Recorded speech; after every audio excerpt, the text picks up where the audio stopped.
ewiges Leben, ewige Jugend, eine unsterbliche Nymphe, die ihn liebte. Odysseus bekam das Angebot, dem kein Mensch widerstehen sollte. Und trotzdem saß er jeden Tag am Meer und weinte, nicht weil er sterben musste, sondern weil er bleiben sollte. Willkommen auf Ogygia, der Insel, die schöner war als jeder Traum und einsamer als jedes Gefängnis. Weit jenseits der bekannten Welt soll Ogygia gelegen haben. Eine Insel ohne Könige, ohne Kriege, ohne Hunger, ohne Verfall. Die Wälder blühten ewig, die Quellen versiegten nie, und selbst die Zeit schien hier langsamer zu fließen. Für jeden Sterblichen wäre dieser Ort ein Traum gewesen. Doch mitten in diesem Paradies lebte eine einzige Bewohnerin, Kalypso, eine Nymphe von außergewöhnlicher Schönheit, mächtig, unsterblich und vollkommen allein. Das Seltsame ist, die alten Texte verraten kaum etwas über sie. Nicht, warum sie auf Ogygia lebt, nicht, warum sie dort bleibt. Nicht einmal, ob sie jemals frei war, die Insel zu verlassen. Sie ist einfach dort. Ein blinder Fleck auf der Landkarte der Götter. Kein Ursprung, kein Auftrag, kein Ausweg. Nur Ogygia. Dann bringt das Meer einen Fremden, Odysseus, den berühmtesten Heimkehrer der griechischen Mythologie. Nach Jahren voller Krieg, Sturm und Verlust spült ihn das Meer an die Küste Ogygias. Kalypso nimmt ihn auf. Sie pflegt seine Wunden. Sie gibt ihm Schutz. Zum ersten Mal seit langer Zeit muss Odysseus nicht kämpfen. Zum ersten Mal seit langer Zeit wartet niemand auf seinen Untergang. Er hat gefunden, wonach er so lange gesucht hat. Ruhe. Und genau das wird zum Problem. Aus Tagen werden Monate. Aus Monaten werden Jahre. Und irgendwann beginnt Kalypso, ihn zu lieben.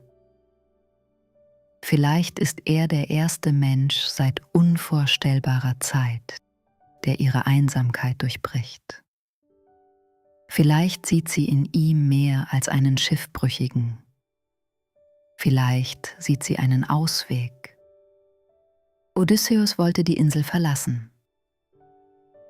Aber niemand fragt, ob Kalypso das je konnte.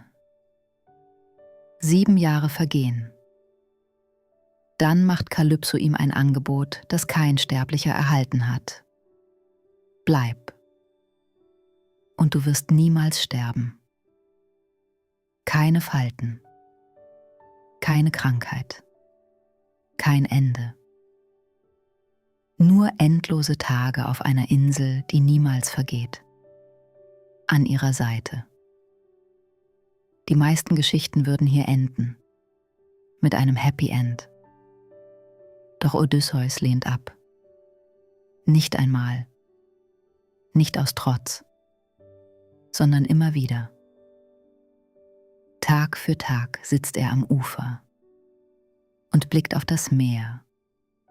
Auf der anderen Seite wartet kein Paradies. Dort warten Gefahr, Leid, Verlust und der Tod. Doch dort wartet auch etwas, das Ogygia ihm niemals geben kann. Ein eigenes Leben. Nach 7 Jahren fällt der Blick der Götter wieder auf Ogygia. Nicht, weil Kalypso leidet, nicht, weil Odysseus weint, sondern weil seine Geschichte dort nicht enden soll. Zeus schickt Hermes mit einem Befehl. Odysseus muss gehen. Und hier verändert sich die gesamte Geschichte. Denn Kalypso reagiert nicht wie ein Monster, nicht wie eine Verführerin, nicht wie eine Göttin, die ihren Besitz verliert.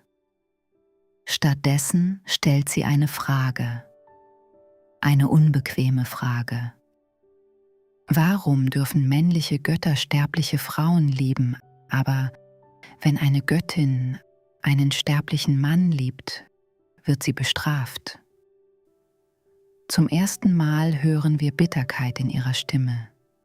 Nicht Wut, sondern Resignation. Als hätte sie diese Ungerechtigkeit schon lange gekannt. Und plötzlich wirkt Ogygia anders. Nicht mehr wie ihr Königreich, sondern wie ihr Käfig. Denn obwohl Odysseus gehen darf, bleibt Kalypso zurück. Für immer. Es gibt keine Ketten, keinen sichtbaren Fluch, keine Mauern. Und trotzdem verlässt sie die Insel nie. Die alten Geschichten erklären nicht warum. Oder vielleicht ist genau dieses Schweigen der Hinweis. Als das Schiff am Horizont verschwindet, endet die Geschichte für Odysseus. Für Kalypso beginnt sie vielleicht erst.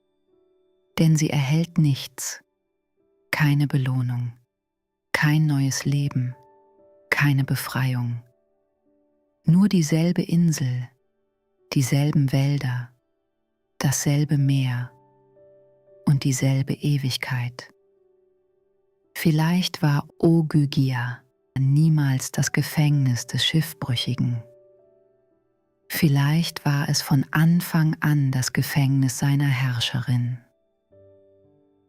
Der Sterbliche konnte gehen, die Unsterbliche nicht.